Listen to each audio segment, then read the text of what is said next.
नीम करोली बाबा के साप्ताहिक कथा संस्करण में सभी श्रोताओं का स्वागत है। आज हम लोग जानेंगे महाराज जी के व्यक्तित्व के बारे में। कैसे थे महाराज जी, किस तरह वो अपना जीवन उन्होंने व्यतीत किया और आखिर क्या चीज़ महाराज जी में बाकी संतों से या बाकी लोगों से भिन्न थी या अलग थे।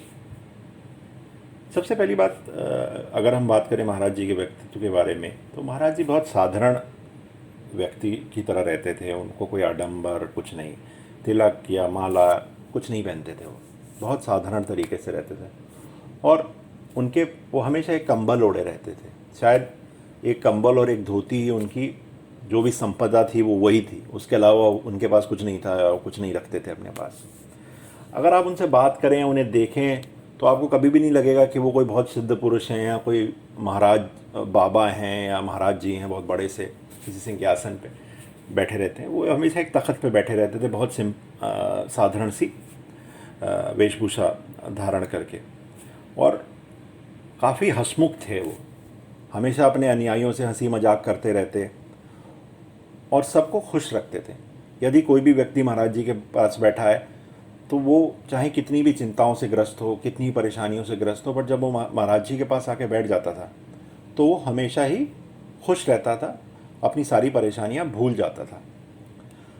दूसरी बात जो कि आजकल हम देखते हैं कि बड़े बड़े लोग, बड़े बड़े संत चाहते हैं कि पूरी जनता उनके पैर छुए। महाराज जी इससे बिल्कुल उलट थे। वो किसी को अपने पैर नहीं छूने देते थे। कहते थे यदि पैर छूने तो हनुमान जी के छुओ, मैं कौन हूँ, मैं तो कुछ भी नहीं हूँ। और अगर आसपास कहीं हनुमान जी की मूर्ति नहीं है तो किसी भी बड़े बुजुर्ग से कहते थे इनके पैर छू लो, इनसे भी तुम्हें वही आशीर्वाद मिलेगा जो मैं दूंगा। महाराज जी ने अपने जीवन काल में 12 मंदिरों का निर्माण कराया, जिसमें से 9 प्रमुख मंदिर हैं। जिसमें एक मंदिर है लखनऊ में, एक है चेन्नई में, नीम करोली में एक मंदिर है, कैंची धाम में एक मंदिर है, वृंदावन में मंदिर है। ये कुछ मंदिर जो प्रमुख हैं। और एक ऐसी अजीब सी बात कही जाती है, जब भी महाराज जी कोई भी मंदिर बनाने का निर्णय ले लेते थे तो उनके पास उस मंदिर को बनाने के लिए जो भी सामग्री की ज़रूरत, चाहे पैसों की ज़रूरत हो चाहे और सामग्री, वो अपने आप ही इकट्ठी होती चली जाती। और एक तरफ तो आप देखते हैं कई लोग मंदिर बनाते हैं, आपसे बोलते हैं कि भैया दान दो, पर इन महाराज जी के साथ ऐसा नहीं था। दान देने वालों की भीड़ लगी रहती थी और वो मंदिर भव्य से भव्य और भव्य बनता जाता।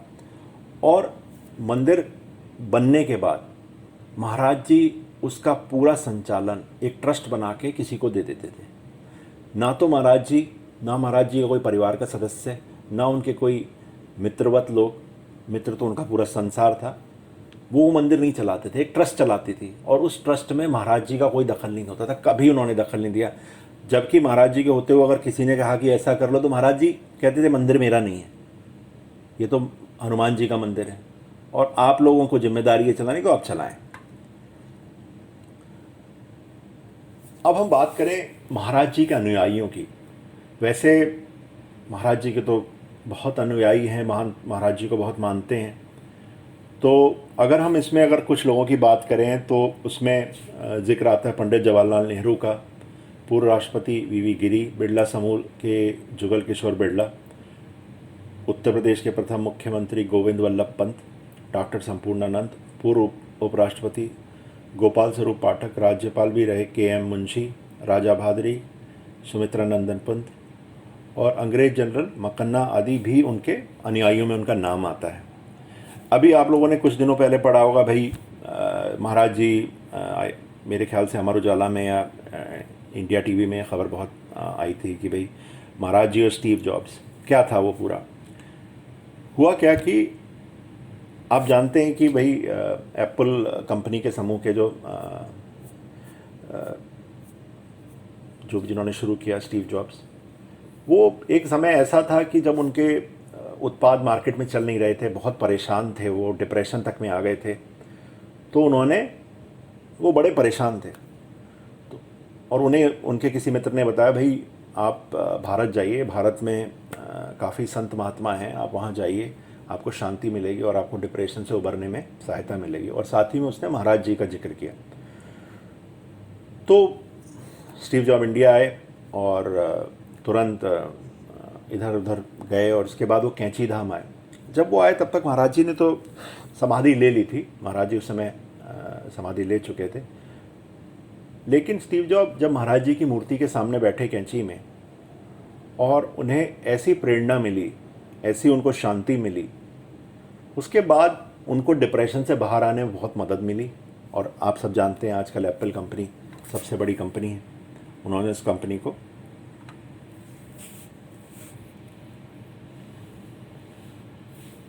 उसी के साथ एक बार जो हम लोग फेसबुक की बात करते हैं, उसके मार्क जुकरबर्ग फेसबुक बेचने का फैसला कर चुके थे। उन्होंने कहा भैया ये तो कुछ चल नहीं रहा है, इसे तो हम करेंगे।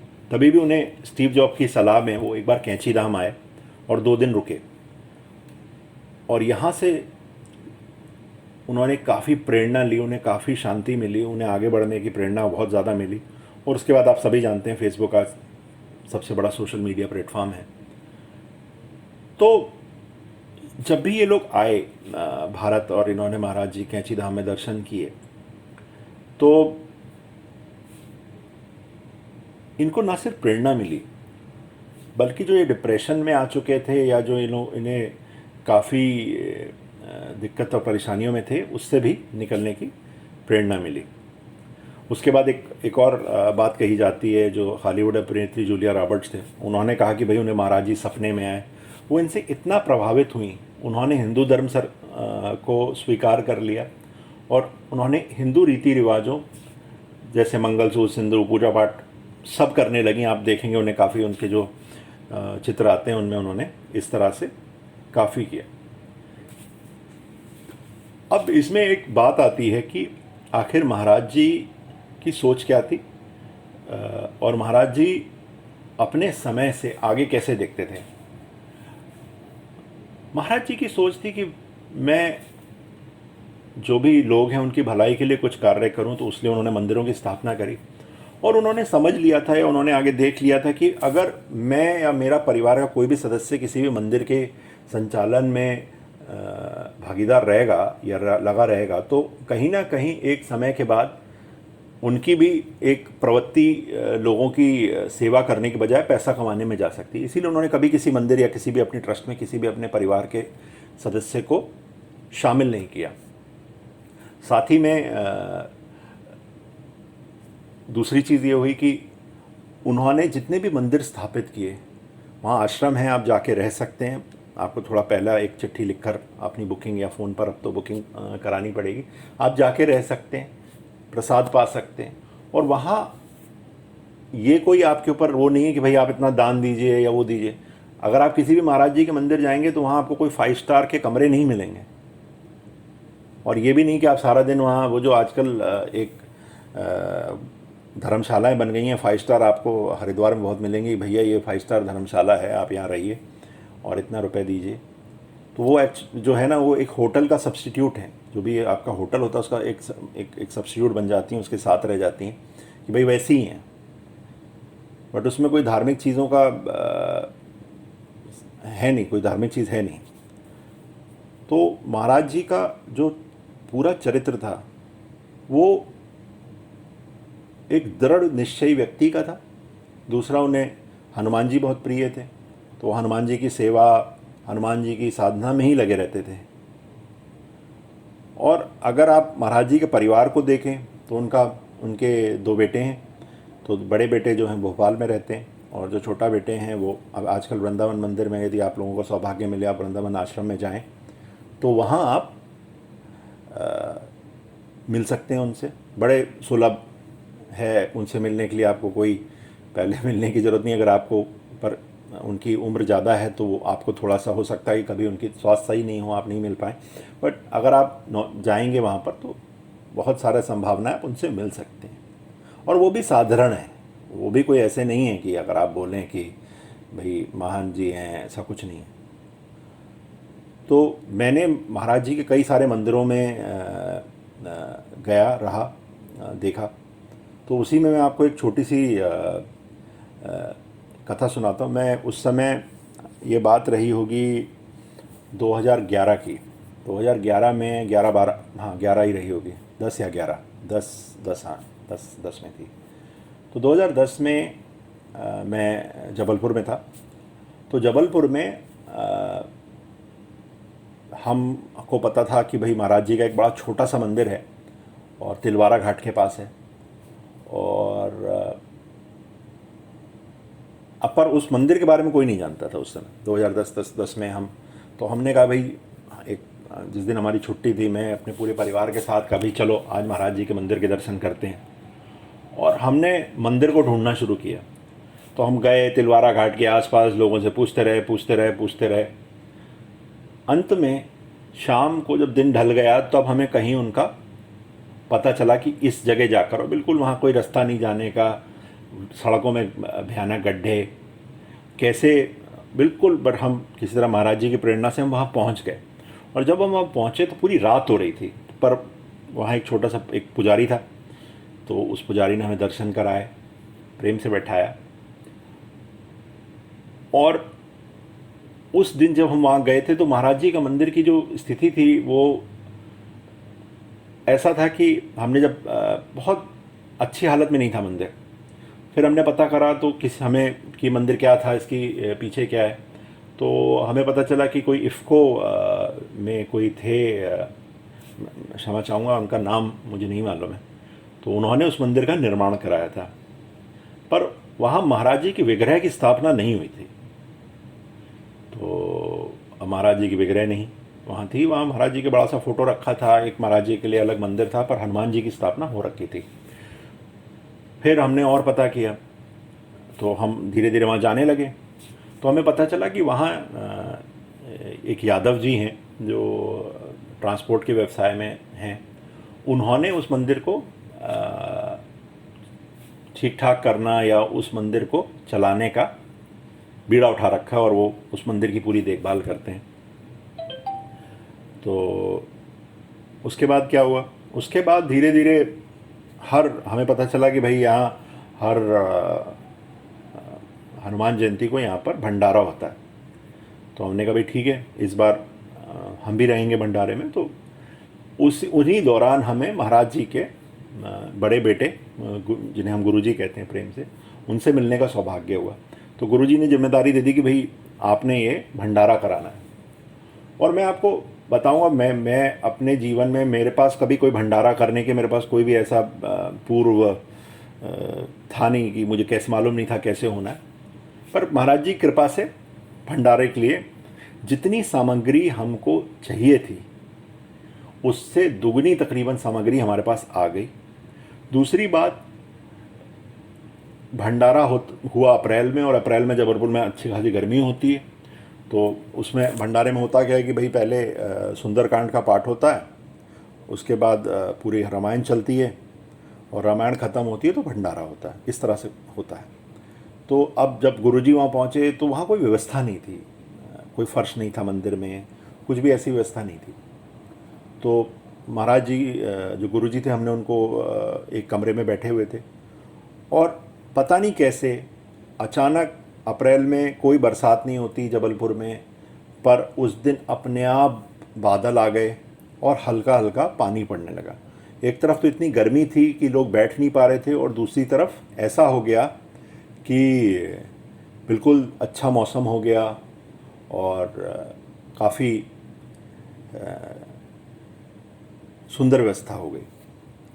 पर एक बहुत अजीब बात है उसके लिए। अब जैसे कि 2010 में हमारा गुरुजी ने वो भंडारा कराने की जिम्मेदारी मुझे दी थी, ऐसे ही एक ही बार हम कर पाते हैं, चाहे हम कितनी भी कोशिश कर लें कि भाई हम हर साल मैं ही इसकी पूरी जिम्मेदारी उठाऊंगा, नहीं। महाराज जी की कृपा से वो जिम्मेदारी अलग अलग लोगों को मिलती रहती है, और अलग अलग लोग महाराज जी की सेवा करते हैं। और एक बात और कहूँगा, ये जो यादव जी हैं, इन्होंने उस मंदिर को इतना सुंदर बना दिया है आज की तारीख में। यदि आप कभी भी जबलपुर जाएं तो तिलवारा घाट में जाएं, तो वहाँ आप मंदिर ज़रूर जाएं। मंदिर इतना सुंदर बना दिया उन्होंने, महाराज जी की कृपा है उनके ऊपर, यादव जी के ऊपर, और उन्होंने इतना बढ़िया मंदिर बना दिया है कि सारा फर्श करा दिया, एकदम सुंदर मंदिर बना दिया। तो अब दूसरी बात है कि यदि आप भी किसी भी तरह की परेशानी में हो तो कैसे उस परेशानी को जिए। आप महाराज जी पर भरोसा रखिए, अब महाराज जी के पास ऐसा कोई तो चमत्कारिक उपाय तो था नहीं कि भाई आप ये खा लीजिए वो। महाराज जी का एक ही उपाय था कि आप हनुमान जी की सेवा करें। आप यदि हनुमान जी की सेवा कर रहे हैं तो आप महाराज जी की सेवा कर रहे हैं। उसमें कोई ऐसा नहीं है कि भैया मैं महाराज जी के लिए, महाराज जी की आप ज़रूर सेवा करिए। अपने घर में उन्हें उनकी एक अच्छी सी प्रतिमा लाइए या अच्छी सी फ़ोटो ला के लगा लीजिए, अपने ऑफिस में लगा लीजिए, अपने जो भी जहाँ भी आप बैठते हैं वहाँ लगा लीजिए, तो आपको प्रेरणा मिलेगी। दूसरी बात, जब महाराज जी आपके सामने होंगे तो आप कोई भी, जब भी आप उन्हें देखेंगे तो आप कोई गलत काम नहीं कर पाएंगे। कोई भी गलत काम अपने जहाँ भी होंगे, आप महाराज जी की फ़ोटो देखेंगे या महाराज जी को देखेंगे तो गलत काम नहीं कर पाएंगे। तो समझ लीजिए कि ये आपके गुरु सामने बैठे हैं, तो जब गुरु के सामने कभी भी उनका शिष्य गलत काम नहीं कर सकता। तो यदि आपको, और गुरु की जब नज़र अपने शिष्य पर रहती है तो शिष्य की भी पूरी सुरक्षा रहती है, उसके साथ कोई गलत काम भी नहीं हो सकता। तो ये दोनों काम यदि आप करेंगे तो आप अपने कार्यालय में, अपने अंदर में बहुत फ़र्क देखेंगे। तो इसी के साथ इस हफ्ते का कथा संस्करण यहीं समाप्त होता है। यदि आपको कोई और चीज़ जाननी है कि महाराज जी के मंदिर कैसे पहुँचें या कैसे हम लोग महाराज जी से और जुड़ सकते हैं, तो आप कमेंट सेक्शन में इसको डाल दीजिए, हम आपको बिल्कुल जवाब देंगे। और भरोसा रखिए महाराज जी पे। अभी कोरोना काल में काफ़ी लोगों की नौकरियां भी गई हैं और काफ़ी लोग के बिजनेस भी अच्छे नहीं चल रहे हैं। विश्वास रखिए कि अब ये नया साल शुरू हो रहा है और इस नए साल में आप लोगों का जितना नुकसान हुआ है, महाराज जी उसको दुगना करके आपको फ़ायदा देंगे। और आप चिंता मत करिए, क्योंकि चिंता करके कुछ नहीं होना है। खुश रहिए और अपने परिवार का, अपने बड़े बूढ़ों का ख्याल रखिए। और इसी के साथ ये संस्करण यहीं समाप्त करते हैं। धन्यवाद।